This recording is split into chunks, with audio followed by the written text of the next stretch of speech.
Well, I'm going to do the market memo for the first time in quite a while. It's June 30th today. The market memo will be for June 22 through June 29th. But you're going to want to stick for the whole thing because I'm going to do some more stuff more than normal. It's going to be much longer than normal market memo, I think. But anyway, let's talk about the river really quick. You can see it's really close here. I'm standing behind the barrier now. Because this is really washed out, and eventually it's going to wash this barrier out. They'll probably have to move it because it's only about 3 feet from the edge right now. A lot of water in the Matanuska River, and you can see Pioneer Peak over there if you have a good imagination.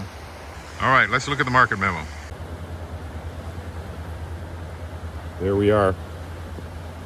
This is going to be longer than normal market memo, so pay attention or stick with me because this is just the beginning right here. So this is market memo for June 22nd through June 29th, and you can see last week we had 70 new listings. 70 houses came on the market. This is midsummer. That's going to be a high number for the next few weeks probably. Pending, 61 pending. So 61 houses pended, 46 closed, for a total of 557 houses on the market. And I think that's one of the highest numbers we've had in quite a few years. But I'm going to show you some stuff here pretty soon that is a little bit different than that. So hang in there with me. Let's take a look at some more things. This number right here, 61 pended this week with 557 houses on the market, kind of gives you a little bit of an idea of what our inventory is. Now, we didn't have 61 places closed, but they're all, I'd say most of these are eventually going to close. Sometimes it takes a while to get them done. So let's lose this number at 61, divided into here, 557. At that rate, that's 9 weeks worth of inventory on the market, assuming 90% of these close. That's 9 weeks worth of inventory in the market. That is still a seller's market, and it's been a seller's market for a while. I'm going to show you. If we sold 61 houses a week for 9 weeks, we'd use up this inventory. Of course, houses come and go. That's not going to stay there, but that gives you an idea of whether we're in a buyer's market or a seller's market, and we're still in a seller's market. It's not a crazy seller's market. We have had crazy seller's markets. I'm going to show you. Hang in there. Okay, back again. And you may want to take a screenshot of this because there's a lot of info here. Actually, I'm going to add a little bit more to this before we're done.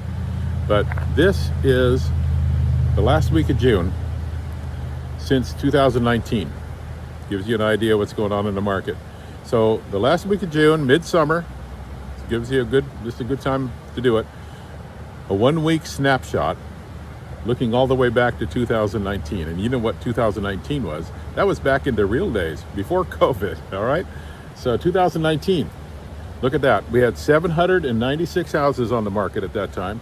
This was the average asking price. This middle one here, this is the total inventory, how many were on the market at that last week of June. This is the total asking price for those houses. This one over here is how many houses pended that week. How many houses went under contract that week, last week of June.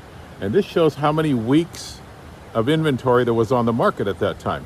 Basically, all you did here is you divide 82 into 96.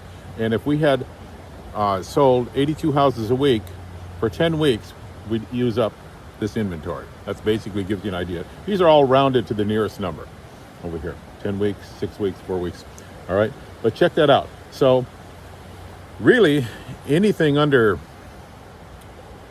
certainly under 12 weeks, but most people say even 4 months would be 16 weeks, is a seller's market. It's not a crazy seller's market, but it's still definitely a seller's market. So look at that. 2019, we had 10 weeks on the market, and that was, we had, I think, our high point, I think, this year was over 900 houses on the market. This is almost 800 right here. Since then, we've never seen any of those kinds of numbers. In fact, look at the next year. This is COVID year, right? That's when it hit. So only 515 houses on the market, and the total inventory is only 6 weeks long. The total amount of weeks on the market is 6 weeks. So a seller's market definitely heated up, really heated up. And then the prices, the interest rate dropped even more. Look at 2021. We only had 307 houses on the market, 307, compared to just 2 years before, okay? The average price, look how much the average price jumped in that 1 year. Wouldn't you have liked to bought your house this year or even this year? But look at this one, it dropped down. Everybody had no idea what was going on with the economy, and prices crashed. They came right back up and really came back up. And we only had 4 weeks of inventory. Actually, there were times during that year where we had 3 weeks of inventory on the market. It started changing back right here.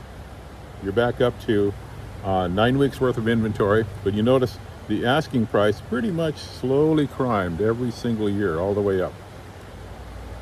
Sorry, I smudged it here. Yeah, that tells you it's not AI. This is a real thing.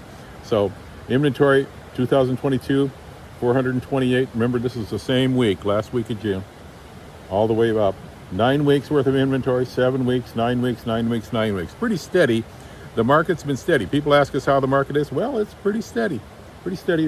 And the prices have generally climbed. Now, I didn't really check this out to see, why it didn't jump this year, but it didn't. It actually dropped a little bit according to this. Now, this is just right now, this week. This is just comparing week over week. And so if you look at all this, you kind of get maybe a little lackadaisical. Well, the market's just going to keep going the way it always has been going. But hang in there a little bit longer. I'm going to show you one more stat, and that's going to be for 2009. I've been doing this since 2006, so I've got these numbers. And so wait till I write this one in here. All right, take a look at that number and let it sink in.